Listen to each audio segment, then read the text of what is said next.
श्री विदुर जी महाराज भगवान के परम रसिक हैं, परम भक्त हैं। भगवान से उनको बड़ा स्नेह है, बड़ा प्रेम है। लेकिन जीवन की कभी कभी ऐसी घटनाएं घटती हैं जो हमारे जीवन में बहुत कुछ बदलाव ला देती है। एक बार विदुर जी ने देखा कि दुर्योधन तो अड़ा हुआ है, युद्ध करूंगा युद्ध करूंगा। तो विदुर जी ने बड़े होने के नाते समझाने के लिए कहा कि भैया दुर्योधन देखो, युद्ध में क्या परिणाम मिलेगा? लड़ाई होगी, तलवार चलेगी, धनुष बाण चलेंगे, लाखों निर्दोष लोग मारे जाएंगे। तो क्यों ना आपस में बैठ के सुलझाव कर लिया जाए और पांडवों को थोड़ा जितना देना चाहो तुम उतना राज्य दे दो, उनका भी काम चल जाएगा और तुम्हारा भी काम चल जाएगा। लेकिन दुर्योधन तो कहा मानने वाला था, ठाने बैठा था युद्ध तो करूंगा ही।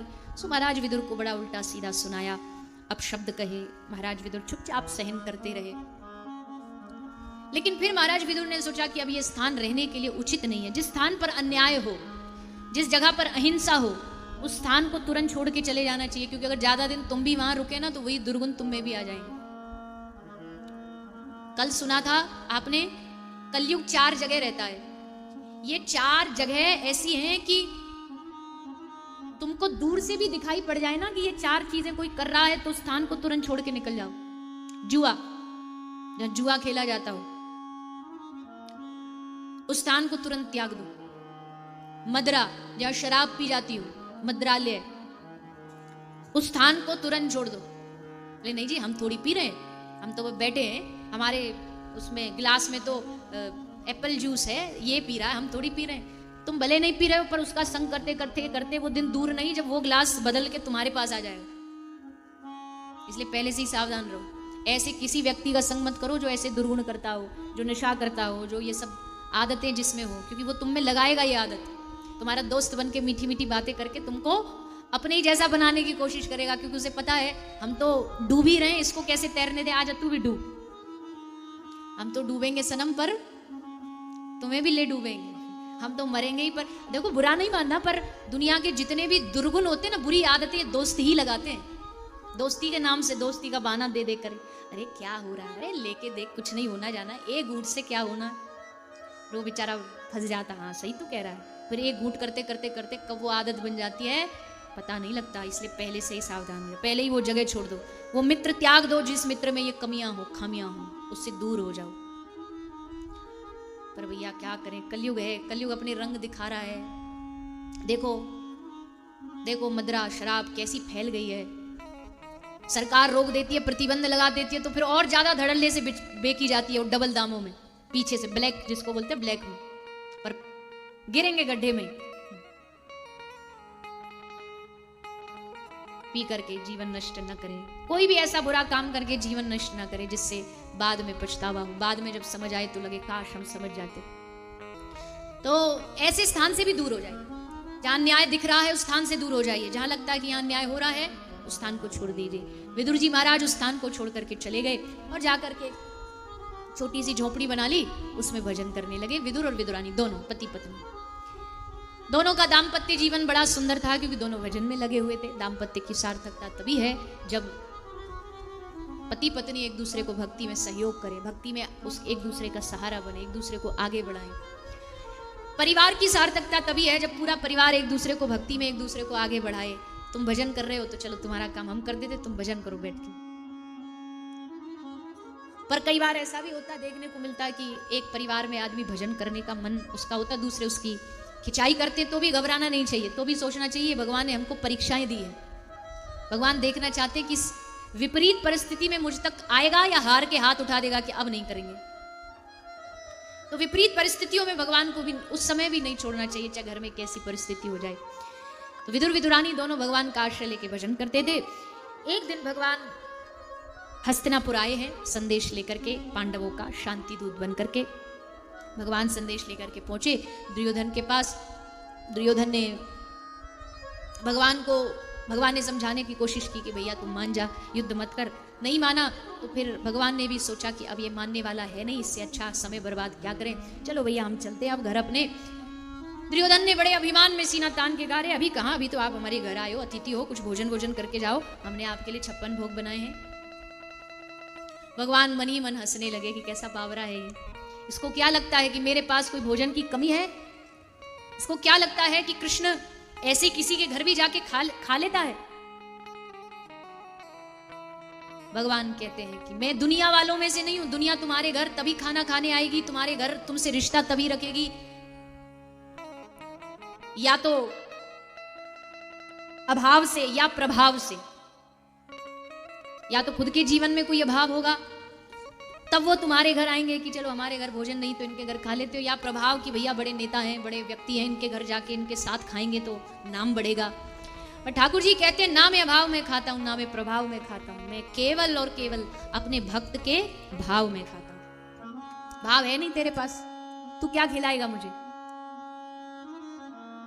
भक्त कहता प्रभु फिर आप हमारे घर कैसे आओगे? भगवान कहते देख मैं जल में रहने वाला व्यक्ति हूं। भगवान क्षीर सागर में रहते ना, समुद्र में, सिंधु में। भगवान कहते हैं मुझे जल में रहने की आदत है, तो बता तेरे पास है, तेरे घर में है इतना जल कि तू मुझे बुला सके? तो भक्त कहता प्रभु कैसा, कितना जल चाहिए आपको? 1 टंकी 2 टंकी 1 टैंकर 2 टैंकर हम व्यवस्था कर देंगे, जितना जल चाहिए आपको। भगवान ने कहा नहीं बाबरे, वो जल नहीं चाहिए मुझे, उस जल में मैं समाने वाला नहीं हूं। मुझे सिंधु चाहिए, सिंधु, सागर, समुद्र जैसा। पर प्रभु वो तो मेरे पास है ही नहीं, तो फिर आप आओगे कैसे? तो भगवान कहते कोई बात नहीं, तेरे पास सिंधु नहीं है तो चलेगा, पर तू अपनी आंख से 2 प्रेम के अश्रु बिंदु गिरा देना, बस उसी पानी में मैं समा जाऊं, उसी जल में मैं समा जाऊं। भगवान को अगर अपने घर बुलाना है ना तो आंख के अश्रु बिंदु बहा करके उनको अपने घर बुलाइए, अपने जीवन में बुलाइए। हमारे ब्रज में कहते हैं जो ये टेढ़ी टांग वाला है ना, ये बिना रोए मिलता नहीं है, इसके लिए रोना पड़ता है, इसको पुकारना पड़ता है, इसको मनाना पड़ता है। क्योंकि देखो जिसके दीवाने ज्यादा हो जाते हैं ना उसके थोड़े ठाट भी बढ़ जाते हैं। तो ठाकुर जी के दीवानों की तो कोई कमी नहीं है, तो अगर उनको बुलाना है तो उनको हमें बार बार मनाना पड़ेगा, उनसे निवेदन करना पड़ेगा, उनको रो रो करके कहना पड़ेगा कि ठाकुर जी आप हम पर कृपा करिए, तब ठाकुर जी आते हैं। तो विदुर और विदुरानी दोनों ने भगवान को पुकारा, भगवान को आवाहन किया, निवेदन किया, और तब भगवान कृपा करके विदुर और विदुरानी के घर पर पधारते हैं। विदुर और विदुरानी के घर जब श्री ठाकुर जी आते हैं, वो घड़ी, वो क्षण विदुरानी और विदुर के जीवन का सबसे उत्तम क्षण था, जिसकी आशा ना हो कि वो हमारे घर भी आ सकते हैं और अचानक से वो आपके घर आ जाएं बिन न्योते के। अरे आज के जमाने में तो कथा के लिए भी न्योता ना दो ना, इनविटेशन कार्ड, तो लोग नहीं आते। हम क्यों जाएं, हमको तो कार्ड ही नहीं आया। अरे कथा है, किसी के बेटे का ब्याह नहीं है जो तुमको स्पेशल इनविटेशन जाए। पर जमाना भैया बड़ा बदल गया है, यहाँ कथाओं के भी इनविटेशन कार्ड छपने लगे। बताइए कथा में क्या न्योता, यहाँ तो जिसको वो न्योता दे वही आ सकता है, वो जिसको चुने वही आ सकता है। पर अब समय के साथ चलना पड़ता है। पर जिसकी आशा ना हो, जिसे आप न्योता देने की भी हिम्मत नहीं कर पा रहे, क्यों? क्योंकि भैया पता ये तो हमारे घर आएंगे ही नहीं, और अचानक से दरवाजा खोलो और सामने वही खड़े हो। विदुरानी एकदम बावरी हो गई प्रेम में, आंखें खुली की खुली रह गई, हाथ भी ना जोड़ पाई। कभी कभी ना ऐसा हो जाता है कि आप जो हनुमान चालीसा, जो श्री राधा कृपा कटाक्ष गोपी गीत आपको याद हो और आप उससे भगवान के सामने बोल रहे हो, रोज तो बोल देते हो, पढ़ के पूरा सुना देते हो, पर कोई दिन ऐसा उनमें डूब जाते हैं कि वो वहीं के वहीं बीच में ही मंत्र भूल जाते हैं, मन वहीं रुक जाता है, ठहर जाता है। और उस दिन वाला जो पाठ होता है ना, वो भगवान तक जरूर पहुंचता है। जब हम भूलना चालू कर देते हैं ना, या भूलना शुरू हो गए, बैठे हैं पर याद ही नहीं है, मंगलाचरण कर रहे हैं पर अगला श्लोक ही याद नहीं कि क्या करना है, अटक गया मन भगवान में ही। वंशी विभूषित करा नवनीरदाभात, बस उनकी बंशी पे जाके मन अटक जाए, तब भगवान बड़े राजी होते। आहा देखो आज इसको हमारी सच्ची याद आई। तो जैसे ही विदुरानी सब भूल गई, कोई होश नहीं रहा, भगवान बड़े खुश हो रहे हैं। ऐसा स्वागत आज तक किसी ने नहीं किया होगा कि ये तक नहीं पूछा कि भीतर आ जाओ। दरवाजे पर ही वह खड़ी खड़ी हंसती जा रही है, आंख से आंसू बहाती जा रही है। भगवान फिर स्वयं कहते हैं कि भीतर लेके चलिए चाची, तो भीतर लेके आते हैं। भोजन प्रसादी भी नहीं पूछ रही, भगवान ने वो भी अपने आप से कहा कि कुछ खिला दो पिला दो, भूख लग रही है। वहां तो हम जोश जोश में दुर्योधन को कह आए कि हमको भूख नहीं है, पर हमें तो पता ना पेट में चूहा कूद रहे। इसी आशा से आए थे कि हमारी चाची जी कुछ बढ़िया पवाएंगे हमको, पर आप तो एकदम सब भूल भाल गई हो कुछ तो। हाँ हाँ प्रभु, क्षमा क्षमा। विदुर और विदुरानी जो थे वो कई वर्षों से कुछ अन्न इत्यादि ग्रहण नहीं करते थे, बस वनस्पतियां, सूखे साग इत्यादि खा करके बस हरि भजन करते थे। तो ज्यादा कुछ घर में जुटाते नहीं थे, कोई सामान रखते नहीं थे, कुछ था ही नहीं। भीतर खोजने पर विदुरानी जी को कुछ केला मिले, तो वही केला उठा करके भागती भागती दौड़ती दौड़ती वही आ गई, ठाकुर जी के सामने बैठ गई और अपना हाथ में केला लेकर के केला छील छील करके भगवान को पवाने लगी। और कैसा केला पवाया ये तो सब जानते ही हैं। ठाकुर जी को लेकर के छिलका मुख में प्रदान करती जा रही है और केले की जो गिरी है उसको फेंकती जा रही है। खिलाने वाली चीज को फेंक रही है, फेंकने वाली चीज को खिला रही है। और हमारे ठाकुर जी भी बड़े बड़े करुणा में है। याद दिला सकते थे ना, कह भी तो सकते थे कि जी ये नहीं, ये खाया जाता है, छिलका नहीं केला खाया जाता है। पर अचंभे की बात देखिए, याद दिलाते कैसे, याद दिलाते कैसे। अगर विदुरानी को याद नहीं था कि वो छिलका खिला रही है, तो हमारे ठाकुर जी को भी याद नहीं था कि वो छिलका खा रहे हैं। उनको भी नहीं पता, वो भी बस पाए जा रहे हैं, खाए जा रहे हैं, पाए जा रहे हैं। खिलाते खिलाते खिलाते जब विदुर जी का आगमन हुआ तो विदुर जी ने देखा ये बावरी क्या कर रही है, भगवान को छिलका खिला रही है। तो तुरंत रोका, रे रुको रुको प्रभु, ये अपराध। विदुरानी के हाथ से केला छीन लिया विदुर जी ने। अब हम खिलाएंगे, अब हम जो जो तरीका होता तरीके से खिलाएंगे। पर ठाकुर जी को तरीका कभी भाता नहीं है। प्रेम में जो टेढ़े टेढ़े चलते ना, उल्टे उल्टे, ठाकुर जी को वही पसंद आते। टेढ़ी चाल चलने वाले ठाकुर जी को प्रिय लगते हैं, उल्टी चाल चलने वाले। जैसे विदुर ने कहा ना कि हम खिलाते, तो ठाकुर जी ने कहा विदुर जी अब तो पेट भर गया, अब तो हमारा पेट में एक इंच जगह नहीं, सब हम तो फुल हो चुके हैं, अब पा लिया, अब कुछ नहीं। कभी कभी ना सभ्य बनने के चक्कर में हम अपनी सहजता को खो देते हैं। सभ्यता हमारी सहजता को नष्ट कर देती है। दुनिया के लिए सभ्य बनो, पर ठाकुर जी के लिए सहज बनो। वहां सभ्य बनने की कोशिश चेष्टा ना करो। सहजता, जितनी सहजता से भगवान को रिझा सकते हो उतना किसी और चीज से नहीं रिझा सकते। शबरी, शबरी के बेर आपके यहीं से जब जाते छत्तीसगढ़ बलौदा बाजार के पास शिवरी नारायण पड़ता है, कैसे शबरी ने झूठे बेर ठाकुर जी को पवा दी। अब बताओ, अगर साधारण बेर शबरी पवाती तो क्या शबरी की कथा सुनाई जाती? पर प्रेम में उल्टी चाल चली तो शबरी इतिहास बन गई, विदुरानी इतिहास बन गई। और हमारे ठाकुर जी तो प्रेम के भूखे हैं। और ऐसा नहीं कि भगवान विदुर और विदुरानी के घर ही आ सकते हैं या शबरी के झूठे बेर ही पा सकते हो, तो किसी के भी पालेंगे, बस कोई पवाने वाला चाहिए। विदुर और विदुरानी ने अपना जीवन, अपना संबंध ठाकुर जी से जोड़ लिया था। ये जो हमारी भगवान की जो यारी है, रिश्ता है, संबंध है, ये आदि अनादि है।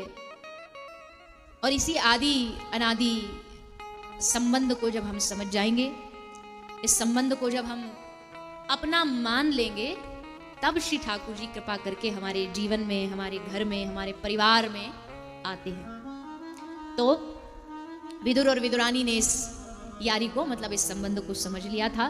विदुर जी की दास्य भक्ति है तो प्रभु को अपना स्वामी मान लिया था। तब भगवान विदुर और विदुरानी के घर आते हैं और उन पर कृपा करते हैं।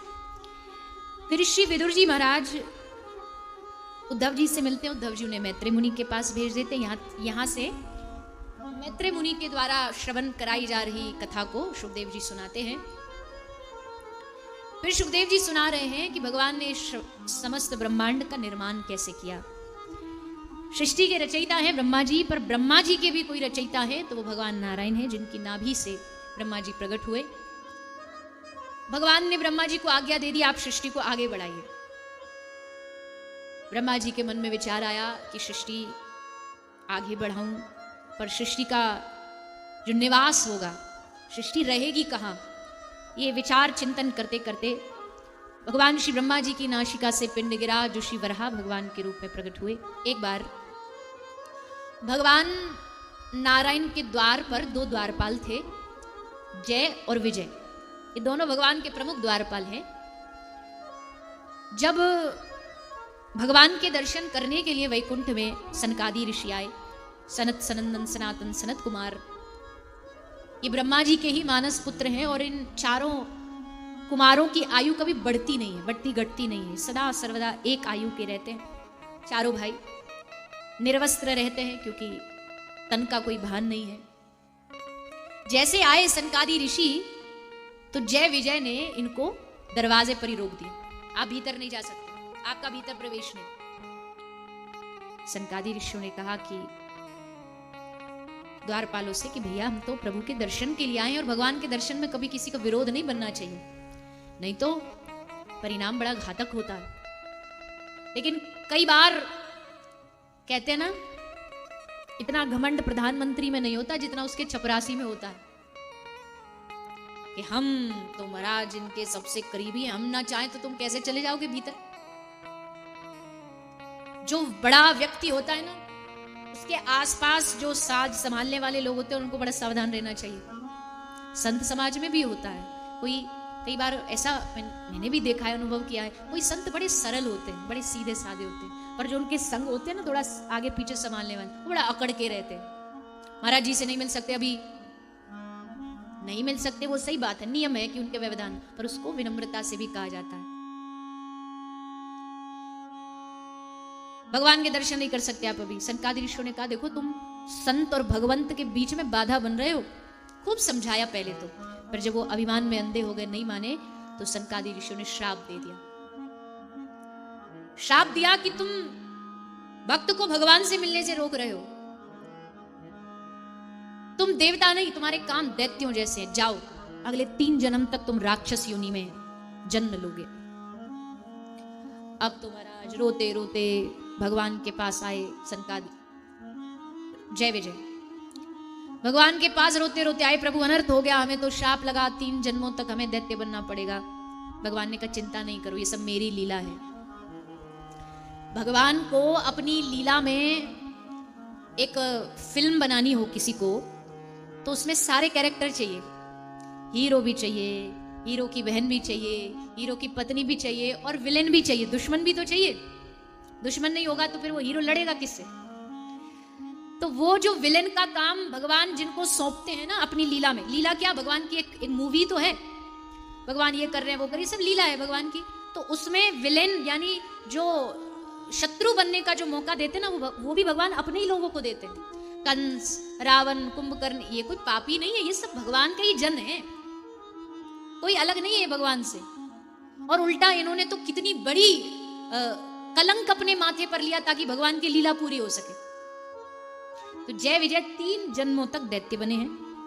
पहले जन्म में हिरण्याक्ष हिरण्यकश्यपु बने, दूसरे जन्म में रावण कुंभकर्ण बने और तीसरे जन्म में कृष्ण अवतार में शिशुपाल और दंतवक्र बने। अब जो पहले जन्म में जो हिरण्याक्ष और हिरण्यकश्यपु बने, इसमें एक भाई है हिरण्याक्ष। एक बार हिरण्याक्ष धरती की यात्रा, ब्रह्मांड की यात्रा पर निकल पड़ा और ब्रह्मांड में सबसे जा के कह रहा है, बड़ा शक्तिशाली था, तो सबको जा के ललकारता है, कोई मुझसे युद्ध करो, कोई मुझसे युद्ध करो, मेरे हाथ में बड़ी लड़ाई झगड़े की खुजली चल रही, मुझे लड़ना है किसी से। कई लोग नहीं होते, वो लड़ने का बहाना ही खोजते रहते हैं, बिन बात लड़ पड़ते हैं, लड़ाई हो रही 2 की, बीच में कूद जाते हैं तीसरे बन के, हमको लड़ाई की आदत होती है। बोला मुझे लड़ना है, मुझे लड़ना है। सब जानते थे भैया ये तो बड़ा शक्तिशाली, इससे हम तो लड़ नहीं पाएंगे, तो सब डर के छुप जाते, इसे कोई नहीं मिला लड़ने को। सामने से आ रहे थे नारद जी, इसने पूछा नारद जी ये बार वीणा बजा के नारायण नारायण गाते हो कि कुछ लड़ना भिड़ना आता आपको, लड़ोगे हमसे, हो जाए कि 1-2 हाथ। नारद जी ने मुस्कुरा के कहा कि बेटा लड़ना भिड़ना तो नहीं आता, पर लड़वाना भिड़वाना जरूर आता है, बता लड़ेगा, लड़वाए तुझे। बोले हाँ जी बता दीजिए, आप योग्य पात्र बताइए जिसे हमने जाके लड़ ले जा। समुद्र से वराह भगवान पृथ्वी को निकाल के ला रहे हैं, तेरे बराबरी के हैं, मजा आएगा युद्ध करने में, चला जा, रोक उनको जाके। तब हिरण्याक्ष जाता है, भगवान वराह से युद्ध करता है, युद्ध हुआ, भगवान ने इसको हरा दिया और हरा के इसका उद्धार किया और फिर समुद्र में से पृथ्वी को निकाल के लाए और उस पृथ्वी पर सृष्टि आगे बढ़ी।